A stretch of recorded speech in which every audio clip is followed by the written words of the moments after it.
bismillaahi raxmaani raxiim kulan haboon daawadayaal ku soo dhawaada barnaamijkeena qubanaha wararka caalamka iyo waliba Soomaaliya qodobada aad ku daawan doontaan hadii baha awood la raali ka noqdo waxa qayb ka noqonaya waa kuma ninka qaramada midoobay ugu dhex ololeynaya aqoonsiga Israa'iil ee Somaliland doorinta leeg Somaliland waqtigan ku talaabsanaysa aqoonsigeeda markuu gaaray golaha ammaanka ee qaramada midoobay waxa sidoo kale qubanaha wararka aad ku daawan doontaan warar gaar ah Mareykanka oo qorsheynaya in uu bixinayo lacagtii ugu horeysay oo markaasi ka mid ahaa bilaayiinka dollar ay markaasi ku yeelatay qaramada midoobay sida uu markaasi sheegay ergeyga gaarka ra'iisul wasaaraha Japan Sane Takich yana waxay markaasi doonaydaa inay kaga faa'iisto caanimadeeda inay ku caawiso xisbigeeda oo ku guuleysan doono oo markaasi ay ku guuleystaan doorashada degdeg ee axadan laga filayo in halkaasi ay ka dhacdo dhinaca kale rakubaysan ayaa la rumaysan yahay inay markaasi ay yihiin mintidiin islaami oo ay markaasi ku dileen oo weeraan 160 qof tuulooyin muslimiin ah waxa sidoo kale qubanaha wararkeena aad ku daawan doontaan intaynu ku guda jirno faaqidaadiisa qaraxii Pakistan ka dhacay oo weeraan 34 qof ay ku dhinteen ayaa war kale oo cusub ka soo kordhay iyadoona Pakistan waqtigan ama laamaha ciidanku ay ku howlayeen sidii ay gebi ahaanba u soo afjilay qodobadaasi waliba wixii lagu soo kordhay ayaynu ku faaqidi doonaa barnaamijkeena qubanaha wararka caalamka iyo Soomaaliya markuu warayso waxaan ka dalbanayaa inaad nagu soo biirto ka mid noqoto saaxiibadana sida joogtada ah ee markaas channelkeena ugu soo biira gamalaalka furo maasanidin waa kuma ninka markaasi ee qaramada midoobay ugu dhex ololeynaya aqoonsiga Israa'iil ee Somaliland Donny Dons waa safiirka waa joogtada ah ee markaasi Israa'iil ee u fadhiya qaramada midoobay wuxuuna dhashay 8 May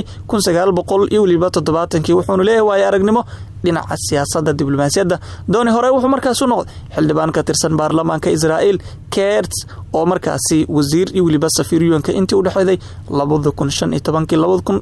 waa markaasi 20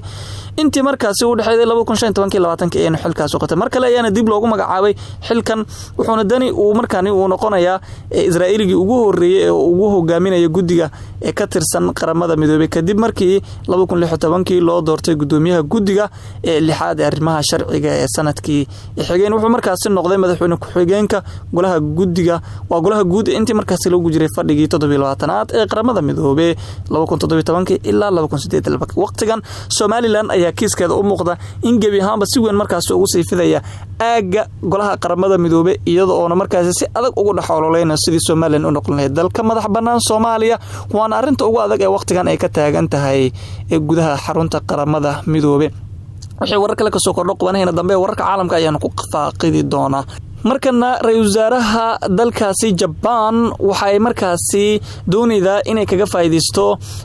caanimadeeda inuu ku caawiso xisbigeeda inuu ku guuleysto doorashada degdega ee axad markaasi la filayo in ay ka dhacdo Japan oo walibana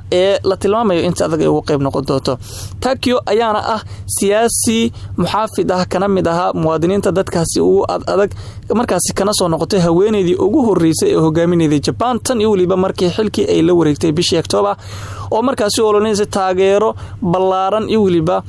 qiimeyn sare markaasi u qaadayso hogaankeeda ama hogaaminteeda iyo waliba hal ee ku dhigeeda ahaa shaqee iyadoo markaasi si gaar ah ugu dhacday dhalinyarada codbixinta markaasi ugu dambeeyay waxaana muujinaysa in xisbiga Labour Democrats Party ee xilligan Turkey markaasi ku guuleysanayso korna markaasi guul weyn ugu gaartay iyadoona la tilmaamayo in aqalka hoose ee mucaaradka inkastoo la sameeyay isbahaysi u dhaxeeya labada dhinacna ma jirto wili wax kale oo cad ama markaasi xisbigeeda u horseedi karo waa hagaaga markana qaraxa ismiidaaminta ahaa ee markaasi ka dhacay Pakistan ayaa la warinaya waqtigan in markaasi gebi ahaanba ka soo kordhay xiisad kale oo culus oo walibana la tilmaamaya in ilaa haatan wali ay talaabo culus ay u qaadeen wariyahano rasaas ku furay iridada masjidka Chico oo markaasi ku yaala Islamabad maalintii Jimcaha ka hor inta uusan markaasi isqarxinin taasi oo keentay dhimashada oo yaraan 30 qof waa weerarkii noociisu ahaa markaasi ugu dhimashada badnaa ee ka dhaca caasimada Pakistan muddo kadib. ciidamada Pakistan ayaa wada tallaabo culus oo si weyn uga hortagayaan waana qorshaha ugu adag ilaa haatan ay ku fogan yihiin sidii markaasi gebi ahaan bay ugu saari lahaayeen ee dadka dhibaatooyinka ka geysta halkaasi xarunta iyadoona dadku markaasi gargaar loogu fidinayo u muuqata in korarka dhimashadu aad u sii badanayo taasi oo waqtigan la tilmaamayo in ilaa haatan wali tallaabo laga qaadin. wahagaage Mareykanka ayaa toddobaadyada soo socda bixin doona lacag markaasi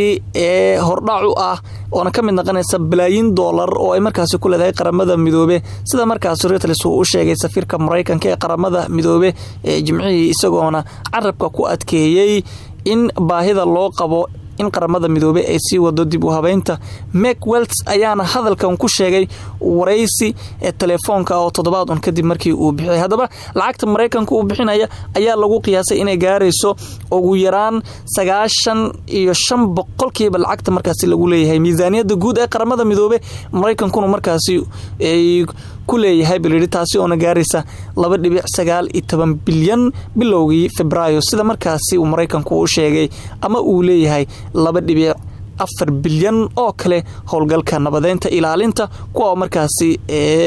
horeyna markaasi u gaarayay tir ahaan lacagta cadadeeda ayaa lagu tilmaamay in Mareykanku waqtigan lagu yeelan karo 43.6 bilyan oo loogu talagalay maxkamadaha qaramada midoobe 30 December golaha guud ee markaasi qaramada midoobe ayaa ansixiyay 3.45 bilyan oo miisaaniyada guud ee halkaasi. wahagaag hadii ilaa dhamaadka la soo gaartay waad ku mahadsantahay daawashadaada mar kale ayaan ka codsanayaa in aad subscribe noo saarto gambaleelkan aad furato mahadsanidin.